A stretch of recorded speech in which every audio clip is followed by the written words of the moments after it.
Inin DigiCast Negros 10. Ang napulo ka mga nagapanguna nga balita sa Negros Island region ang amon idulong sa inyo. Kagyari ng top story subong adlaw, Abril 24. Cease and desist order, gain issue batok sa sugar mill, makaligad sa nagluntad nga mula sa spill. COMELEC nagpatigan sa inspection sa mga alternative polling centers. Vice President Sara Duterte nagpanagtag sang bugas sa mga evacuees nga apektado sa bulkan Canlaon. Bangkay sa lalaki na sapuan sa sapa, biktima ginapatian nahulog sa Taytay bangod nakainom. Kag sa good vibes, Thanksgiving, ipatigan sa Hofelania Museum sa Silay sa pagbalik sang ginkawat nga painting. Initanan sa DigiCast Negros 10.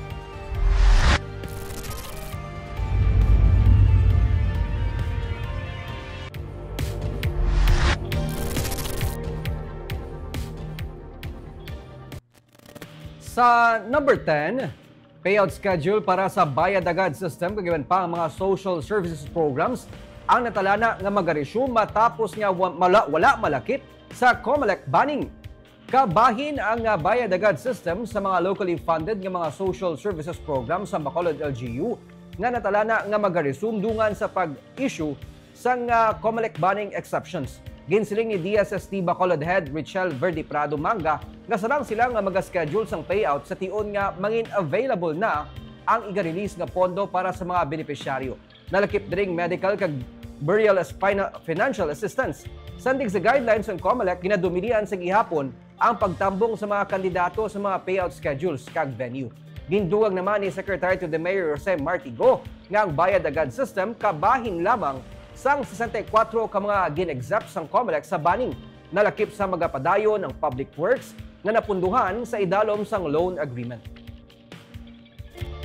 Ang mga prohibitions mag-payout dapat wala presence sang elected asang na mga kandidato, sang candidates, wala sang mga tarpaulins nga kitao ng face or even ngalan nila, wala gid or even no mention of their names during the payout.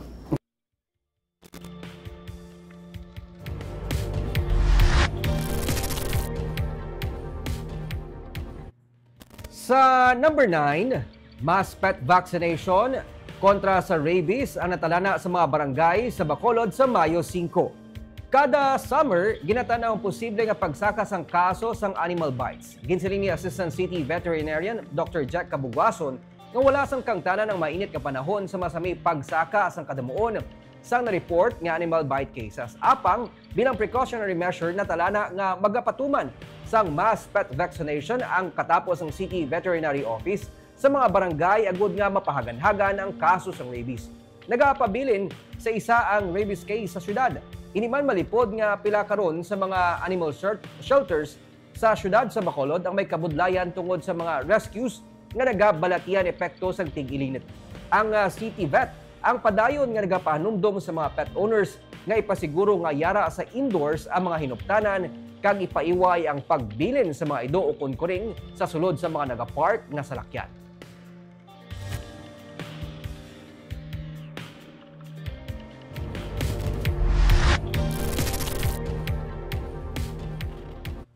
Sa number 8, paghinyo ni Mayor Albi Benitez ang authority to sign may kangtanan sa kasugtanan sa Bacolod LGU kag Metro Towing Services na talana nga talakayon sang konseho. Natagaan na sang accreditation sang Sanggunian Panlunsod sang syudad sa Bacolod ang Metro Towing Services. Gani naghinyo naman sang authority to sign si Mayor Albi Benitez para sa panibago nga Memorandum of Agreement upod sa towing service. Humalin sa nagligad nga tuig, ang towing service na natagaan sang otoridad upod sa Bacolod Traffic and Transportation Management Department sa pagpatuman sang towing kag clamping operation. Ginpahayag ni Councilor Alvector Espino nga pamuno sang Committee on Transportation and Traffic sang Konseho nga hindi exclusive sa Metro Towing Service ang towing kag clamping operation. Bangod tubtob karon, buka sila sa mga interesado nga towing service para mapabaskog pa ang citywide towing kag clamping operation. Ginsiling ni Espino nga hindi anay makabalik sa pag-operate ang towing service samtang ginahikot pa ang kasugtanan may kangtanan sa natukod nga ordinansa.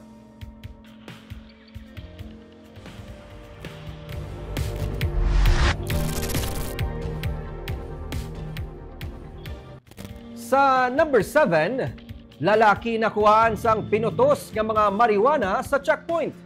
May 22 tanan kaputos ang suspected marijuana ang nakuha sa isa ka lalaki sa checkpoint sa Murcia PNP sa National Highway sang Purok Stop sa Barangay Blumentritt sa Banwa sa Murcia kaina sang kaagahon. Ginkilalang suspect nga si alias Carlo, 20 anyos sang Sunrise Village sa amuman nga barangay. Sa inisyang impormasyon gikan sa PNP, una nga nakuha sa suspect ang isa ka putos sang suspected marijuana sa cover sang headlights ng iyang motor. Sang ginrekisa siya sa mga pulis, may nakuha pagid nga duga nga 22 ka mga putos sa marijuana sa iya. Sunod sa PNP, yara sa 18,000 pesos ang balor sa nakuha nga marijuana sa suspect. Kasuhan siya sa pagupot sa illegal nga droga kag karon detained na sa Murcia PNP.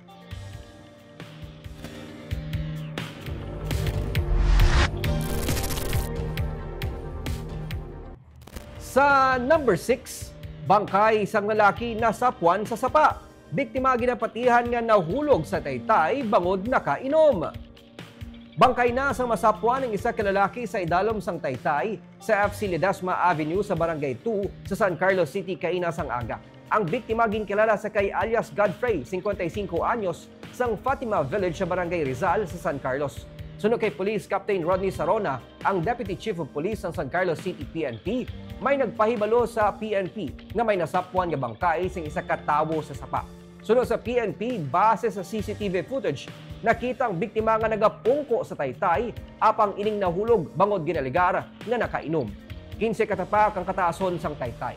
Nag-angkon sang pila sa ulong biktima kag indeklarar nga dead on arrival sa pag-abot sa ospital.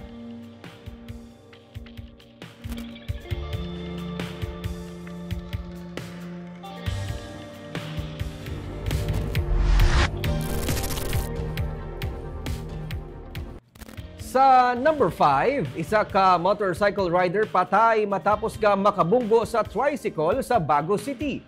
Napatay si alias Kenner, 31 anyos, isa ka motorcycle rider matapos nga makabunggo sa nasugata nga tricycle sa National Highway sang Purok Lopez sa Barangay Dulao sa Bago City, Martes sa gabi. Ang driver sang tricycle ang ginkilala sa kay alias Joven. Sa investigasyon sa Bago City PNP. Gikan sa Barangay Dulao si Kenner, samtang gikan naman sa Barangay Abonan padulong sa Barangay Dulao ang tricycle kag ginaligar nga naglapaw sa lane ang tricycle ang motor. Gani nagbunggo anay sila kag bangod sa mabasko nga impact nagtabog ang mga sakay diri kag pareho nga naagom o kung nakaagom sa mga pilas kag giliyon man gindala sa ospital ang duha apang gindeklarar nga dead on arrival si Kenner. Depende na sa pamilya kung may matabo nga pag-arigluhanay suno sa PNP.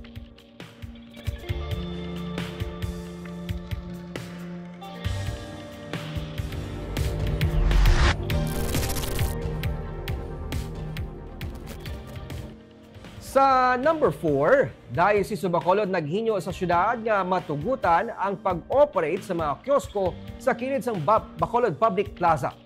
Sang nagligad lang at tuig, nakasugtan sa Bacolod LGU kag pamunuan sang Diocese of Bacolod ang pagpaiway sang pag-operate sa mga kiosko sa kilid sang Bacolod Public Plaza. Pero kahapon, liwat nga naghinyo sang pahanugot ang simbahan sa konseyo nga matigayo ng Summer Trade Fair sa kilid sang Dalan Rizal kag Tuslao.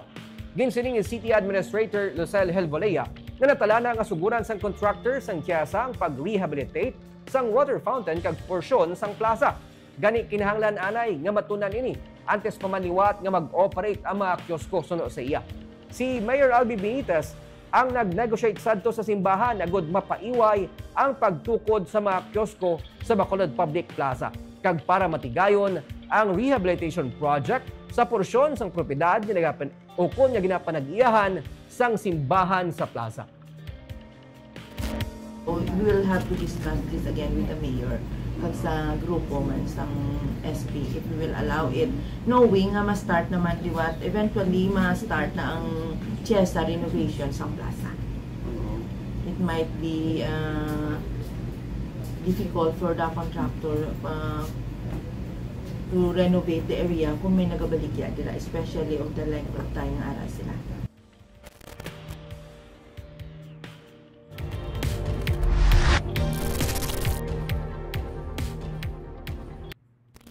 Sa number 3, Vice President Sara Duterte nagbisita sa mga pumuluyo nga apektado sang bulkan Kanlaon kahapon Miyerkules. Rice assistance ang gin-distribute. Sa press conference ang Vice Presidente, iyagin siling nga luyag niya nga ma-check ang sitwasyon sa mga evacuees nga 4 na kabulan nga nagatener sa mga evacuation center. Tig 25 ka kilos ang bugas ang iya ginpanagdag sa 2,514 ka displaced families sa La Casillana, La Carlota City kag Canlaon City. Nagikan sa isa ka negosyante sa Bacolod suno sa iya ang mga bugas. Hygiene kits ang natala ang ginpanagtagman sa mga evacuees suno sa iya. Ginsiling man sang Vice Presidente nga ang iya talatapan ang nagahatag sang assistance sa mga evacuees humalin pa sa nagigad nga tuig. Nalakip sa ilang napanagtag ang rice assistance, relief boxes, face mask, bottled water, sleeping mats, kag mga habol.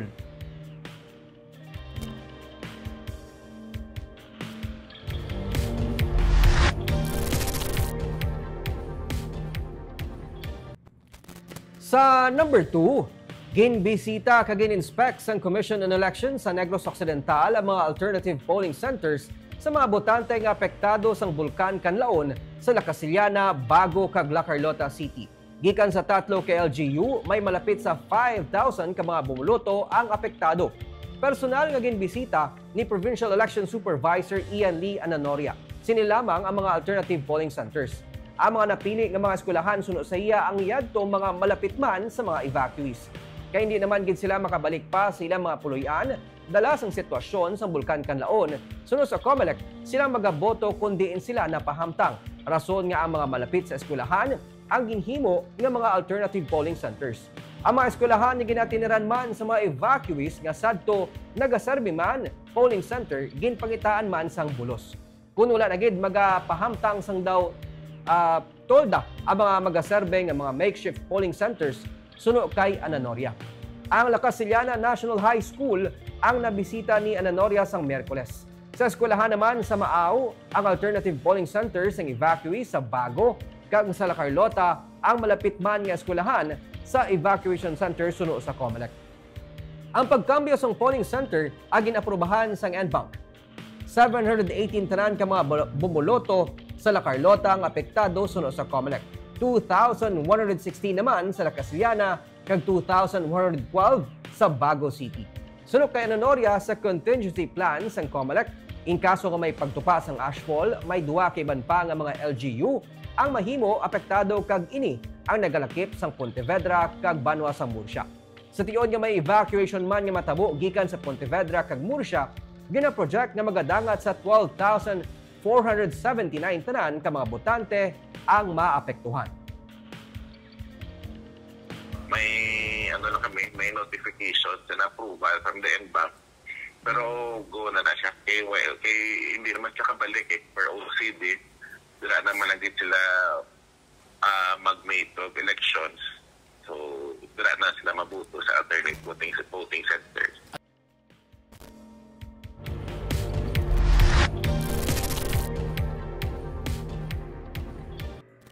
Kag sa numero 1 sa mga balita subong nga adlaw, cease and desist order ang ginpapanaog sa BISCOM may kaangtanan sa pag-discharge o kung pag-overflow sang molasses sini sa Binalbagan River. Ginsiling ni Attorney Wilma Laganse, ang Chief Legal sa Environmental Management Bureau 6, personal nila ginserbe ang interim CDO sa BISCOM sang Miyerkules, pero ang kasubong order ang ilang na-email sa tong Abril 22. Nag-take effect na ini kag magalawig ang interim CDO sa sulod sang 7 ka adlaw, magluwas na lamang kun ini ang iga-confirm sang Pollution Adjudication Board o kon PAB. Kung ining matabo, nagakasayran nga ining mangin regular nga CDO na. Antes pa man sang interim CDO, na papanaugan na sang notice of violation ang BISCOM. Patag ni Laganse ang CDO nagapauntat sa BISCOM sa pag-discharge sang molasses sini sa iyang perimeter canal nga konektado naman sa drainage canal sang barangay kung sa diin ang discharge sini yara sa Binalbagan River. Sa bahin sang EMB, ilang ginpasemento ang padulong sa drainage canal.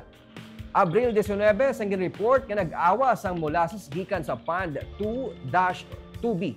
Sunod kay Laganse, ginsiling sang BISCOM nga dala ini sang high heat index nga natuga sang Maillard reaction nga isa ka chemical process rason sa pag-overflow sang molasses. Giliw naman yung nagpatigay ng BISCOM sang tikang kaangay sang pag-redirect sang nag-awas nga molasses sa adjacent canal system kag pagpamutang sa mga sandbags. O galing, wala inilubos ka nakapugong sa molasses. Padayon man ang ilang coordination sa nagakaigo nga ahensya sang gobyerno. Magluwas sa transparent action, sila nagpasalig sang accountability sa mga komunidad nga apektado. Naghinyo sila sang pasaylo sa mga naapektuhan. Sila nagatagman sang commitment sa pagpahagan-hagan sang environmental impact sa natabo.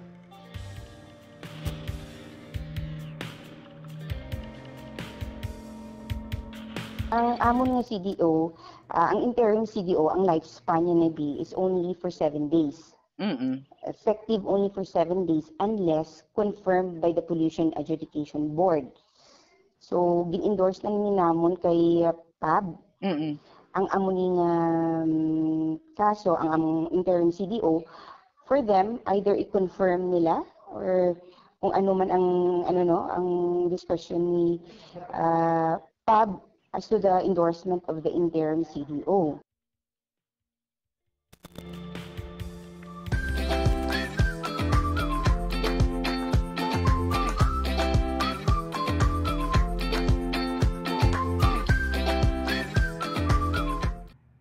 Kag sa good vibes, matapos siging kawat ang Amorsolo painting sa Silay City sa nagligad nga tuig, natala na ang pagbalik sini sa buwas sa Hofalanya Museum.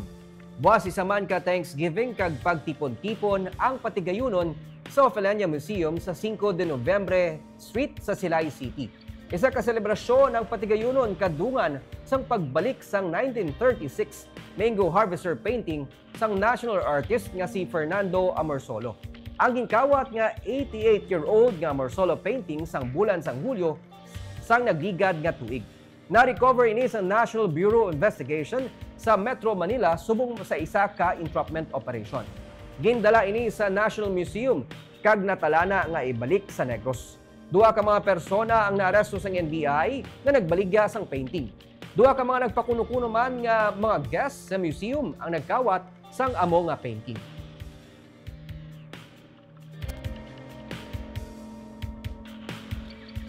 Kag antes kita magtakop sa liwat, shout out sa aton nga mga live viewers sa Facebook kay Ma'am Jubeya Janala, mayong hapon ma'am, watching from Baguio City, kay Chona Caredo from Singapore, kay John Rubin, Lindol Sunyo, Gloria Bantigue, kag Joy Tendencia sang Himamaylan, subong man kay Gerardo Marquez, Maria Fe Baredo sang Sagay, kay Sir Romel Gallo, kag subong man kay Sidalf Tupas.